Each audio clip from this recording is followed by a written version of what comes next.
देशात सुरू असलेल्या 5 राज्यातील विधानसभा निवडणुकीच्या मतमोजणीच्या कलांमध्ये सर्वात धक्कादायक कल हे दक्षिणेतील तमिळनाडूमधून समोर आले। यात साऊथचा सुपरस्टार अभिनेता थलापती विजय यांच्या टीव्हीके पक्षानं आपल्या पहिल्याच विधानसभा निवडणुकीमध्ये जोरदार प्रभाव पाडलेला आहे।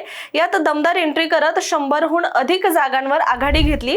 आतापर्यंत 234 पैकी बहुतांश जागांचे कल समोर आले आणि सत्ताधारी द्रमुक आणि मुख्य विरोधी अण्णा द्रमुक या दोन्ही पक्षांना मोठा धक्का बसताना दिसतोय।